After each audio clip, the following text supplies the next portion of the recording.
बिस्मिल्लाहिर्रहमानिर्रहीम। Today's topic of discussion is robin MCQs revision. तो इस वीडियो के अंदर हम 48 से स्टार्ट करने वाले हैं। इससे पीछे वाले जो एमसीक्यूज थे वो रिलेटिवली बोरिंग थे, मॉलिक्यूलर हॉल मार्क्स से लिए गए थे जो रिलेटिवली अनइम्पॉर्टेंट थे।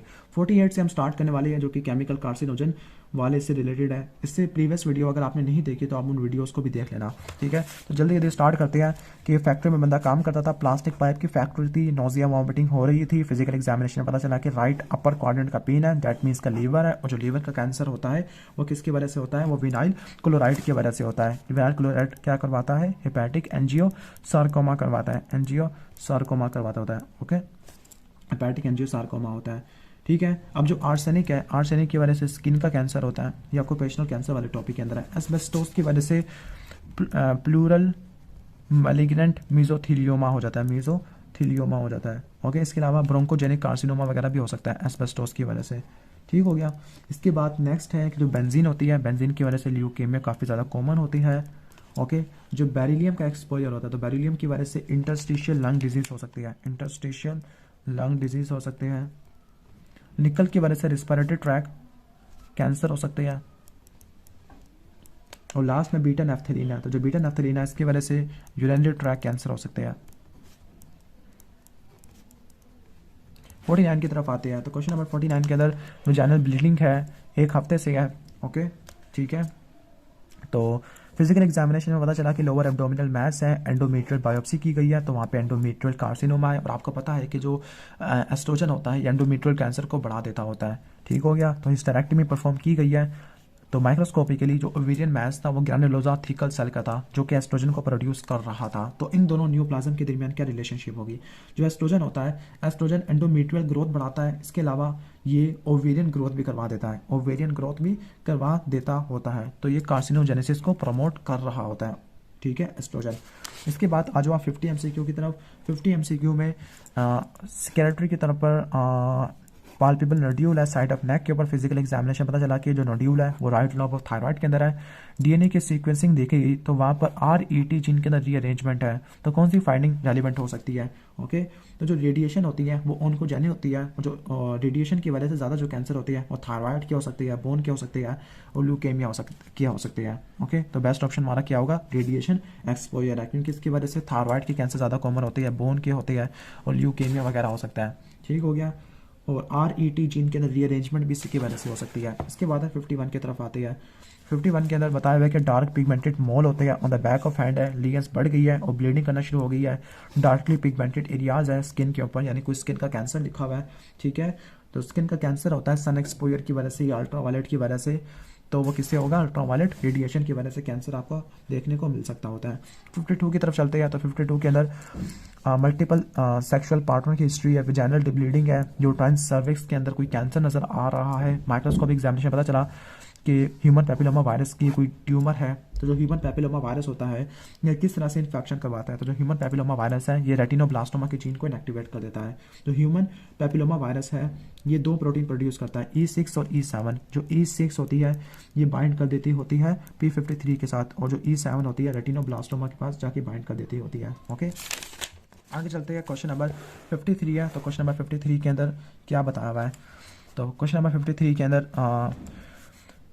कोई हिस्ट्री दी हुई है, मेजर इलनेस है, वीकनेस है। फिजिकल एग्जामिनेशन पता चला कि वो फिब्राइल है लेकिन पेल है, ये फिब्राइल है।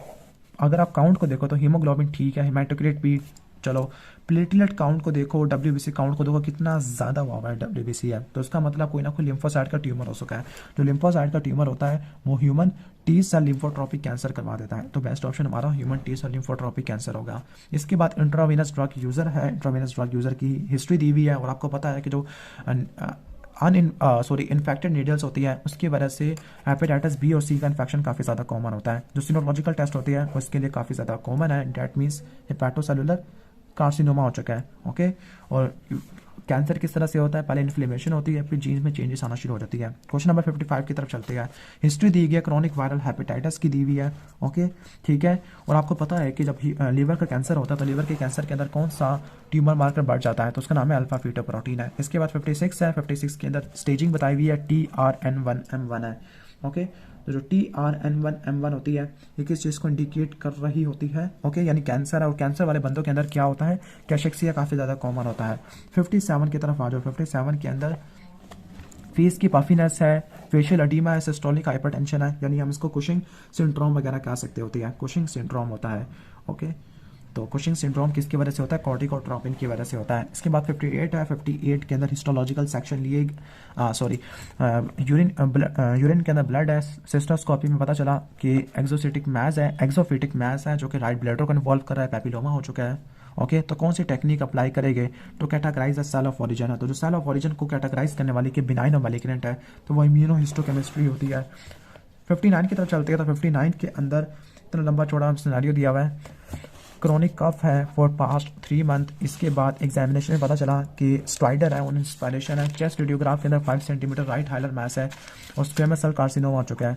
अगर उसकी स्टेजिंग T2 N1 और M1 है तो क्या इंडिकेट करेगा? ओके, तो M1 इंडिकेट करता है कि डिस्टेंट मेटास्टेसिस हो गई है। N1 का मतलब local regional lymph node positive होते हैं। Okay, local regional lymph node काफ़ी ज़्यादा पॉजिटिव होते हैं।